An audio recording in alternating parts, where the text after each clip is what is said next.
Good morning everyone and welcome to my instruction. Today we will talk about explosives in general. So how they are made, what type exists, how they are classified, and finally we will mention some of the most famous cases where they have been used in terror attacks. So we will start by giving a definition of what is an explosive. An explosive is a chemical substance that, when activated, reacts very quickly, producing a large amounts of gas and heat. This reaction happens so fast that it creates a shockwave, a strong pressure that spreads through the air or surrounding materials. And this is also the damaging part of the explosive, not the substance itself, but the shockwave that it creates that can effectively kill us. Now we can classify the explosives into types, based on how fast they react. We will have deflagrating explosives that are the ones that react at lower speeds, and the detonating explosives that react at much higher speeds and are used in controlled demolition and military applications. So, to better understand how deflagrating explosives work and how they can be dangerous, we will take the example of a small firecracker, in Italian mini ciccioli, for everyone to understand better. And these firecrackers contain black gunpowder, which is a deflagrating explosive. Let's say that we take all the powder out of the firecracker and light it with a regular lighter. It will just burn without exploding. So what makes the firecracker explosive is the container. When the black powder is confined in a small space, the pressure builds up an explosion when ignited. On the other hand, detonating explosives do not need to be confined in a container to explode. The reaction is much faster and more powerful.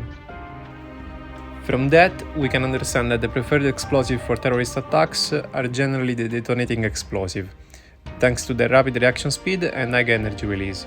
Unfortunately for us, many ingredients used in these explosive substances are easily accessible and low cost, such as ammonium nitrate, which is a common fertilizer. Some of these substances are used in their natural form or combined in mixtures to create unique explosive properties. Among the most powerful explosives known are PETN and RDX. PETN forms a plastic explosive and is often combined with RDX. Together, these two are the main ingredients of Semtex. Now we will quickly see how a basic improvised explosive device is composed, look at two of the most famous attacks, and watch a video that I found quite interesting on how cheap producing a lethal explosive can be in a situation that has been happening for too many years.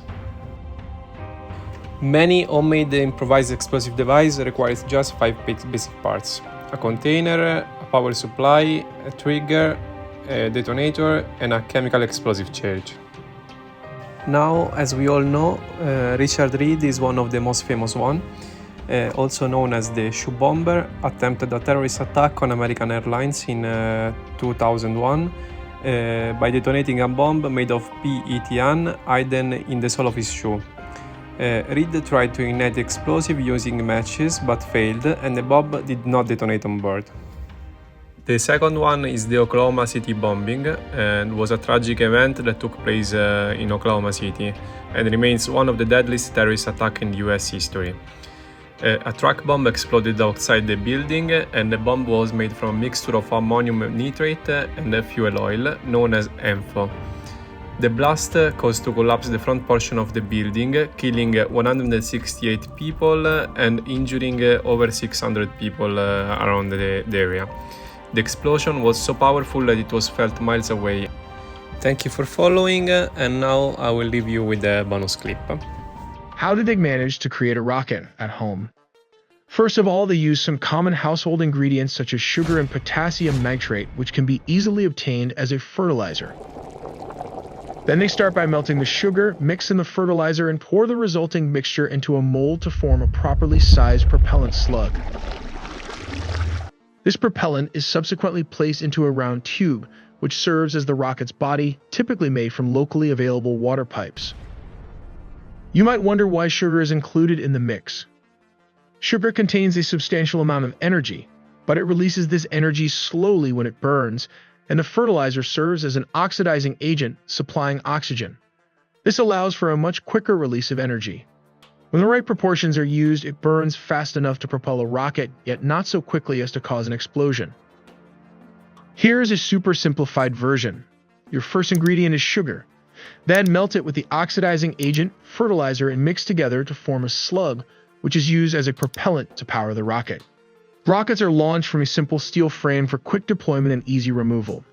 And a wire connected to a battery ignites the rocket's solid fuel propellant, which burns for a short time, propelling the rocket upwards. After the burn, the rocket follows a predictable parabolic trajectory and impacts the ground at a consistent distance from the launch point. We will also be looking at the parts and functions of this homemade rocket and the dangers associated with it, as it sometimes falls back into hummus territory. All in the videos ahead, so stay tuned and don't miss a beat. Let's take a look at the step-by-step process of how this is launched. Step 1. Rockets are launched from a simple steel frame that can be quickly deployed and easily removed. Step 2. Aligning the launcher with the desired target visually and adjusting the launch angle to control the range. This can enhance their accuracy using information obtained from commercial drones available in the markets, but it's all based on estimations regarding the designated targets. Step 3. A wire connected to a battery is affixed to the base of the rocket. When ready, it ignites the solid fuel propellant composed of sugar and potassium nitrate, a mixture that can be derived from agricultural fertilizer. Step 4.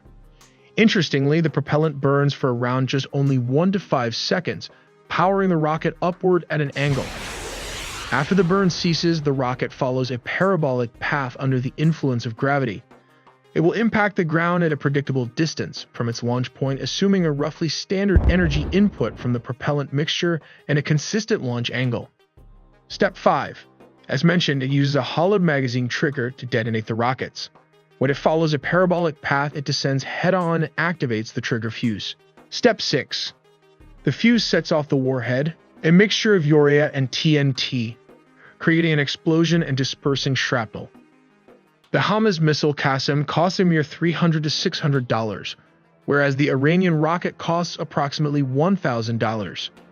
In comparison, the Iron Dome interceptor missile is significantly more expensive, with a cost of $50,000 each.